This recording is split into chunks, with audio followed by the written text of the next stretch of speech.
قرآن پاک کی روشنی میں عقیدہ ختم نبوت کیا ہے اور اس پر ہمارا ایمان کیسا ہونا چاہیے؟ عقیدہ ختم نبوت جو ہے وہ قرآن مجید کی روشنی میں اس کے بہت سے انداز میں اس کی تفصیلات ہیں، اور علماء کرام نے اس پر بہت شاندار کتابیں لکھی ہیں، آیات کی روشنی میں، احادیث کی روشنی میں۔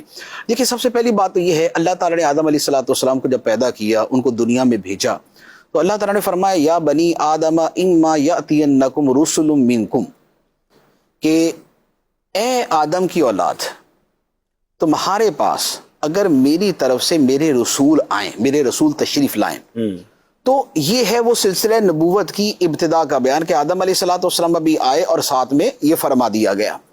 اس کے بعد یہ ہوا کہ نبیوں کا جو سلسلہ ہے، آدم علیہ السلام، ان کے بعد حضرت شیس علیہ السلام، پھر حضرت نوح علیہ السلام، پھر اس کے بعد حضرت ادریس علیہ السلام، اور یہ پورا سلسلہ چلتا رہا۔ اچھا، اب پچھلے انبیاء علیہ السلام جو بھی ہیں، جتنے بھی ہیں، جن کا تذکرہ ہمیں ملتا ہے، اب وہ تورات پڑھ لیں، انجیل پڑھ لیں، جو بائبل کے نام سے جو ہے وہ ملتی ہے، اب وہ سارے پڑھ لیں، آپ دیکھیں گے کہ کسی بھی نبی نے تورات یا انجیل میں جن کا تذکرہ ہے، ان میں سے کسی نبی نے بھی یہ دعویٰ نہیں کیا کہ آخری نبی میں ہوں۔ جو نبی آتا تھا وہ نبی تشریف لا کے اپنی نبوت کا اعلان کرتے اور اس کے ساتھ یہ فرماتے کہ میرے بعد جو آئیں ان کے اوپر بھی ایمان لانا ہے۔ تو وہ اپنے آخری نبی ہونے کا نہیں کہتے تھے، بلکہ بشارت دیتے تھے کہ میرے بعد بھی سلسلہ جاری، اور یہ سلسلہ چلتے چلتے جب حضرت عیسیٰ علیہ السلام تک آیا، تو حضرت عیسیٰ علیہ السلام نے بنی اسرائیل سے فرمایا وَمُبَشِّرًا بِرَسُولٍ يَأْتِي مِن بَعْدِ اسْمُهُ احمد، کہ میں اے بنی اسرائیل تمہاری طرف آیا ہوں کہ میں تمہیں بشارت دوں ایک ایسے رسول کی جو میرے بعد تشریف لائیں گے، ان کا نام مبارک احمد ہوگا۔ یہ حضرت عیسیٰ علیہ السلام نے اپنے بعد کی خبر تو دی، اپنے بارے میں نہیں کہا کہ میں آخری نبی ہوں، صحیح، اپنے بعد کے بارے میں فرمایا۔ اور نبی پاک صلی اللہ تعالی علیہ وسلم جب تشریف لائے تو آپ کو اللہ تعالیٰ نے فرمایا کہ آپ سب کے درمیان یہ اعلان کر دیں ما کان محمد ابا احد من رجالکم ولکن رسول اللہ وخاتم النبیین، کہ محمد تم میں سے، مردوں میں سے کسی کے باپ نہیں ہیں، لیکن اللہ کے رسول ہیں اور سارے نبیوں کے آخر میں تشریف لانے والے۔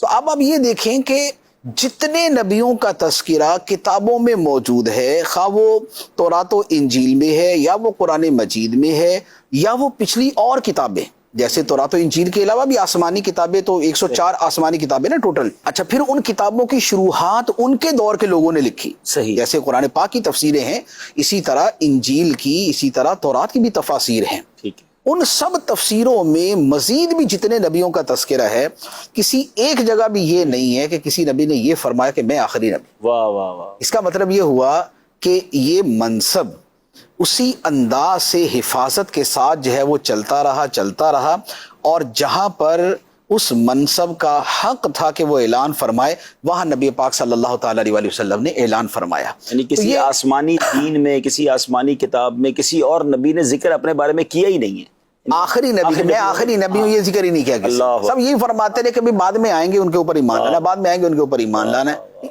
تو ایک تو آسمانی کتابوں کا یہ تسلسل، اور آسمانی کتابوں کا یہ سارے مضامین کا مجموعہ جو ہے یہ بتاتا ہے کہ ختم نبوت جو ہے وہ نبی پاک علیہ السلام پر ہی تھی۔ اچھا، یہ آیت مبارکہ وہ ہے کہ جو سری آیت جسے کہا جاتا ہے نا، کہ جس کا معنی مفہوم بالکل واضح ہے، خاتم النبیین، سارے نبیوں کے آخر میں تشریف لانے والے، کہ جس سے کوئی نبی بھی خارج نہیں ہے، سب نبیوں کے آخر میں، جیسے لفظ رب العالمین ہے، الحمدللہ رب العالمین، کہ تمام تعریفیں اللہ کے لیے جو پالنے والا ہے سارے جہانوں کا۔ صحیح، تو کوئی ایک جہان بھی اس سے خارج نہیں ہے کہ خدا اس کا رب نہ ہو، صحیح، سارے جہان ہی رب کی ربوبیت کے تحت داخل ہیں۔ ٹھیک ہے، اسی طرح خاتم النبیین کا جو لفظ ہے یہ اسی اعتبار سے ہے کہ یہاں پر بھی وہی مفہوم ہے کہ سارے کے سارے نبیوں کے آخر میں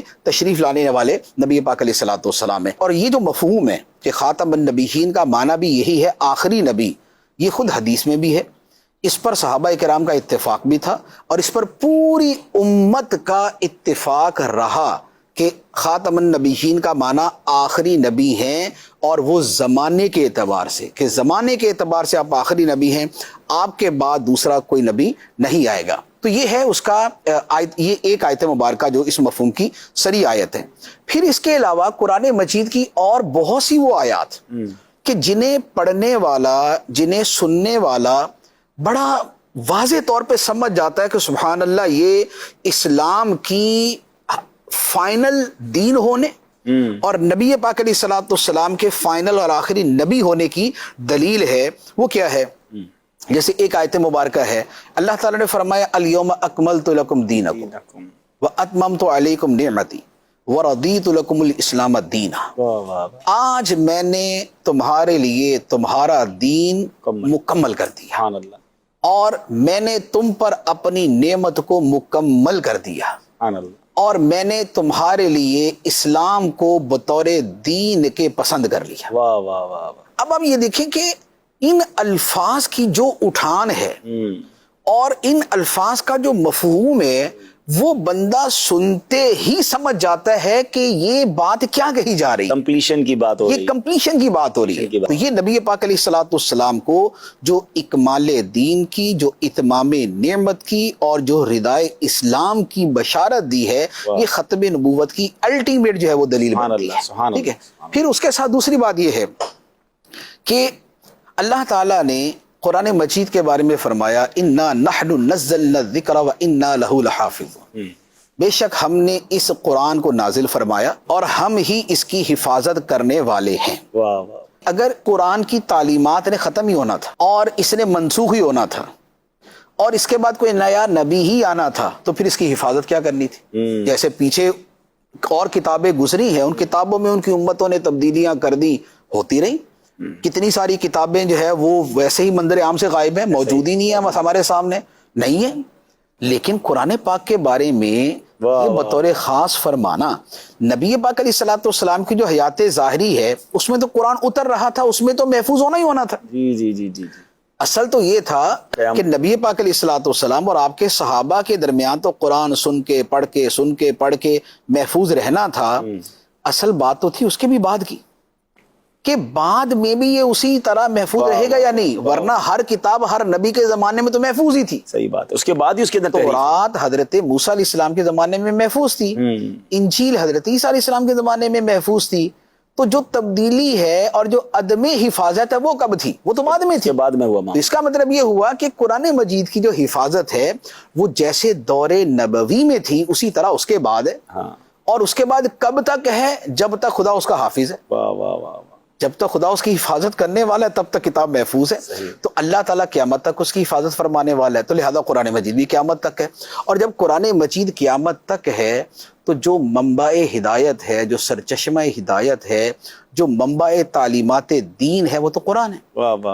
تو جب قرآن موجود ہے تو نئی کتاب کی ضرورت نہیں، پھر نئی کسی نئے نبی کی ضرورت نہیں ہے۔ تو لہذا خود قرآن مجید کا محفوظ ہونا اس بات کی دلیل ہے کہ اسلام آخری دین اور نبی پاک علیہ الصلوۃ والسلام جن پر یہ قرآن اترا ہے وہ آخری نبی ہے۔ بہت خوبصورت قرآن پاک کی آیت مبارکہ ہے، فرمایا وَأُوحِيَ إِلَيَّ هَذَا الْقُرْآنُ لِأُنذِرَكُم بِهِ وَمَن بَلَغَ، کہ اے حبیب علیہ الصلوۃ والسلام تم یہ کہو میری طرف اس قرآن کی وحی کی گئی ہے، کیوں کی گئی؟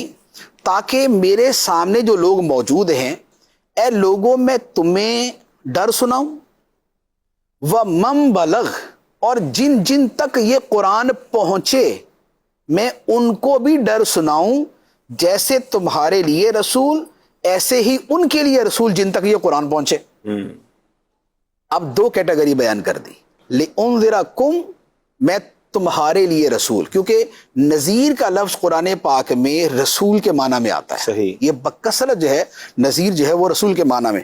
تو اس کا مطلب کیا ہوا کہ میں جو تم موجود ہو ان کے لیے بھی رسول، اور جن تک قرآن پہنچے میں ان کے لیے بھی رسول۔ صحیح، اور قرآن ہے محفوظ، اور یہ محفوظ قرآن جو ہے یہ پوری دنیا تک پہنچنے والا، آج تک پہنچ رہا ہے، صحیح ہے، اور آخر وقت تک پہنچتا رہے گا۔ صحیح۔ پھر خود نبی پاک علیہ الصلوۃ والسلام کی جو اپنی عظمت و شان ہے اس کے حوالے سے جو آیت مبارکہ ہے، فرمایا وما ارسلناک الا رحمۃ للعالمین، واہ واہ واہ، اور ہم نے آپ کو نہیں بھیجا. یہ وما ارسلنا جو ہے یہ وہ مرتبہ رسالت ہے. وما ارسلنا، اور ہم نے آپ کو رسول بنا کر نہیں بھیجا مگر رحمت سارے جہانوں کے لیے. تو اس کا مطلب یہ ہوا کہ آپ کا رحمت ہونا یہ جہت رسالت سے ہے. آپ کا رحمت ہونا جہت رسالت سے ہے، اور رحمت ہے سارے جہانوں کے لیے، اور سارے جہانوں میں قیامت تک کے سارے زمانے اور سارے لوگ شامل ہیں. تو اس کا مطلب یہ ہوا کہ رسالت بھی قیامت تک کے سارے زمانوں اور سارے لوگوں واہ کے لیے. واہ واہ واہ، پھر ایک اور آیت مبارکہ ہے، اللہ تعالیٰ نے فرمایا تبارک الذی نزل الفرقان علی عبدہ لیکون للعالمین نذیرا. بڑی برکت والا ہے وہ خدا کہ جس نے اس فرقان کو، قرآن کو، حق و باطل میں فرق کرنے والی کتاب کو نازل فرمایا اپنے خاص بندے پر. کیوں نازل فرمایا؟ لیکون للعالمین نذیرا، تاکہ یہ بندہ سارے جہانوں کے لیے رسول بنے. اچھا، یا اس کا دوسرا معنی ہے تاکہ یہ قرآن سارے جہانوں کے لیے ڈر سنانے والا بنے. تو جب قرآن سارے جہانوں کے لیے ڈر سنانے والا، نبی پاک علیہ الصلوۃ والسلام سارے جہانوں کو ڈر سنانے والے تو جگہ ہی نہیں بنتی نا، تو اس کے بعد تو جگہ ہی نہیں بنتی. تو نبی پاک علیہ الصلوۃ والسلام کا آخری نبی ہونا اور قیامت تک کے لیے رسول اور نبی ہونا یہ ان آیات سے واضح. پھر اور جو نبی پاک علیہ الصلوۃ والسلام کی شان میں اللہ تعالیٰ نے فرمایا قل یا ایھا الناس انی رسول اللہ الیکم جمیعا. اے حبیب تم فرما دو، اے لوگو بے شک میں اللہ کا رسول ہوں. کن کی طرف؟ الیکم جمیعا، تم سب کی طرف، تم سب کی طرف میں اللہ کا رسول ہوں. یہ ایسے ہی ہے جیسے قرآن پاک کے اندر فرمایا فسجد الملائکۃ کلھم اجمعون. اللہ تعالیٰ نے فرشتوں سے فرمایا آدم کو سجدہ کرو، تو اللہ تعالیٰ فرماتا ہے فسجد الملائکۃ کلھم اجمعون، سب کے سب نے سجدہ کیا سوائے ابلیس کے. تو جو سب سے ایک بندہ خارج تھا اس کا علیحدہ بیان کر دیا. ٹھیک ہے، اور اگر اس کا بیان نہ کرتے تو مطلب سارے ہی سجدہ کرنے میں شامل تھے. اب یہاں پر الفاظ ہے انی رسول اللہ الیکم جمیعا، یہاں پر بھی وہی جمیعا ہے. صحیح، کہ میں تم سب کی طرف، اے لوگو یا ایھا الناس، اے انسانوں. اب جتنے بھی انسان ہیں، واہ واہ، نبی پاک علیہ السلام کے زمانے کے ہیں، بعد کے ہیں، قیامت تک کے ہیں، شرق کے ہیں، غرب کے ہیں، جہاں جہاں کے رہنے والے ہیں، وہ تمام کے لیے نبی پاک علیہ الصلوۃ والسلام کو فرمایا کہ آپ فرمائیں میں تم سب کی طرف اللہ کا رسول ہوں. اب اگر کوئی اس میں سے خارج ہوتا کہ نہیں بھی کچھ کے لیے کوئی اور نبی بھی آئے گا، اگر وہ خارج ہوتا تو جیسے وہاں بیان کیا گیا ویسے یہاں پر بیان کر دیا جاتا، تو یہاں پر بیان نہیں ہوا. اچھا، اسی طرح ایک اور آیت مبارکہ ہے، فرمایا وما ارسلناک الا کافۃ للناس بشیرا ونذیرا. اور اے حبیب ہم نے آپ کو نہیں بھیجا مگر خوشخبری دینے والا اور ڈر سنانے والا، کافۃ للناس، تمام کے تمام انسانوں کے لیے. واہ واہ واہ، وہاں جمیعاً ہے تمام انسانوں، یہاں ہے کافۃ للناس تمام انسانوں. نہ جمیعاً کے بعد کو بندہ باقی بچتا ہے، نہ کافتن کے بعد کو بندہ باقی بچتا ہے. دوسری طرف ہے عالمین، سارے جہانوں کے لیے، وہاں بھی پورا ہو گیا، وہاں بھی پورا ہو گیا، وہاں بھی کوئی نہیں بچتا. تو یہ آیات مبارکہ جب نارملی ہی بندہ پڑھتا ہے تو وہ سمجھ جاتا ہے کہ سرکار دو عالم صلی اللہ تعالیٰ علیہ وسلم ایسے آخری نبی ہیں کہ اب تمام جہانوں کے لیے، تمام زمانوں کے لیے، تمام لوگوں کے لیے قیامت تک جو نبی ہے وہ نبی پاک صلی اللہ علیہ وسلم.